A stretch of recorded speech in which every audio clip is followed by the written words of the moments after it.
people are seeing it more as a viable way to diversify their portfolios. And we're seeing more and more interest from audiences that would traditionally not be looking at crypto. We're not a crypto first company. Our approach is all around automation, risk management, AI. We see a disproportionate interest in the crypto aspect.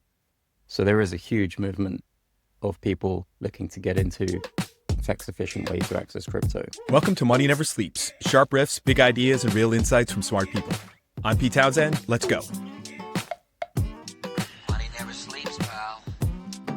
So my guest this week was introduced to me by my friend and longtime listener, Dave Henderson.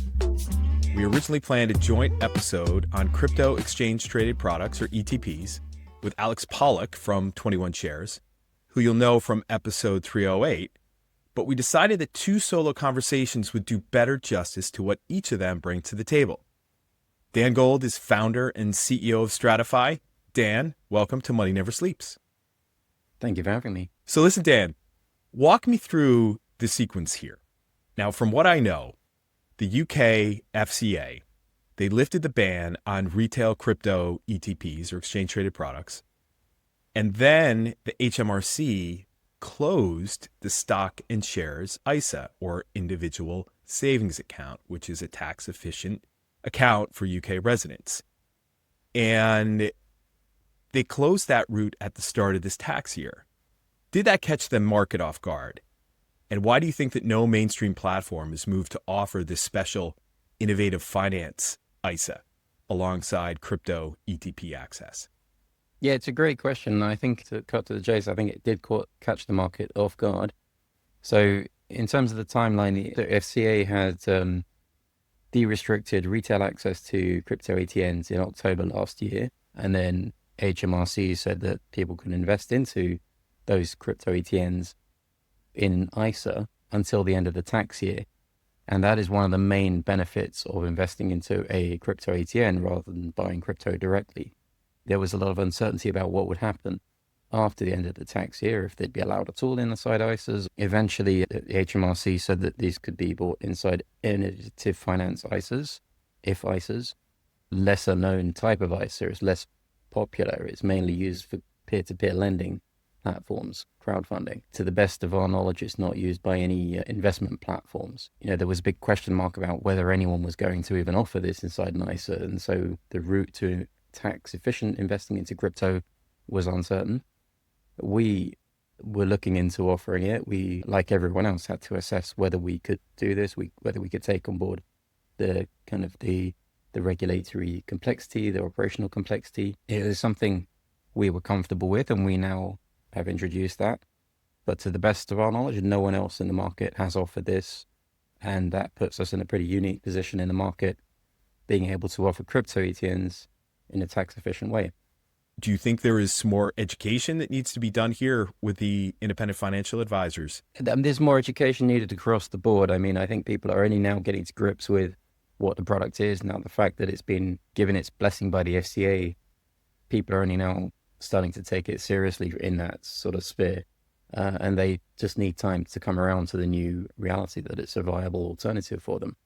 But it's not just IFA-led. This is also client-led. There's clients looking for this exposure in their portfolios.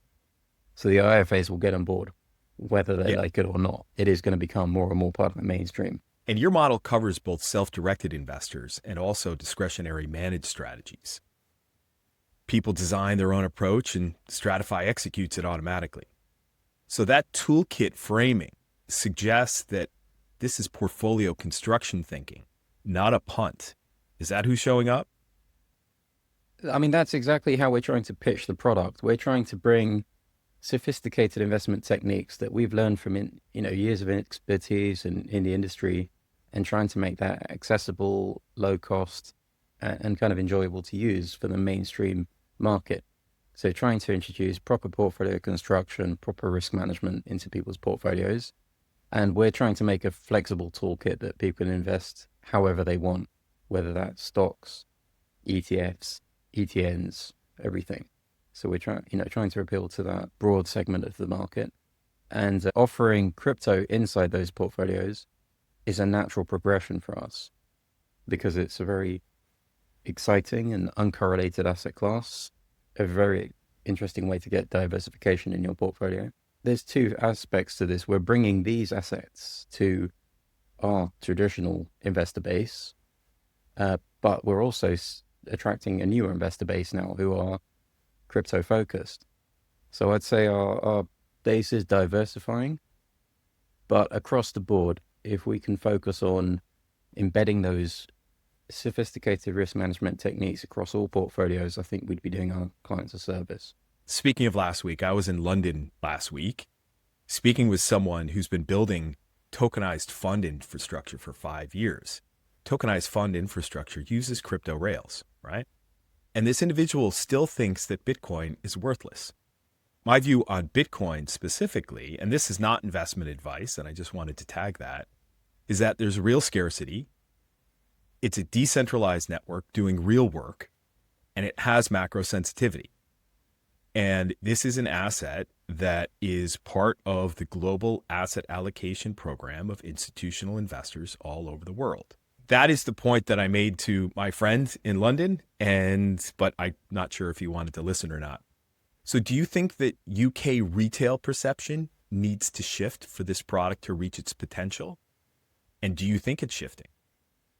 I mean, it's a really good question. I mean, I guess we've got to define what reaching its potential really means in this case, because a lot of people are pitching crypto, especially Bitcoin, as, the new digital gold. Yeah. And so I think in that setting, it's fair to assume that it's not a product that's going to keep rising in price astronomically in perpetuity. And I don't think that would be a digital gold. That's more of a speculative punt type instrument. I think reaching its potential means maturing, being more mainstream, being more widely adopted, and all of that is certainly happening, but crucially being less volatile. And so that, I think, is what we need to see over time. But it has dropped significantly since the FCA introduced the product into the market, but it's also not dropped catastrophically. It's increased by 14% in the last month. So I think there is an argument that, people are seeing it more as a viable way to diversify their portfolios. And we're seeing more and more interest from audiences that would traditionally not be looking at crypto. But I think that's one of the main opportunities that platforms like us can bring to the table, which is blurring those lines between crypto and traditional investing and making everything available in one place.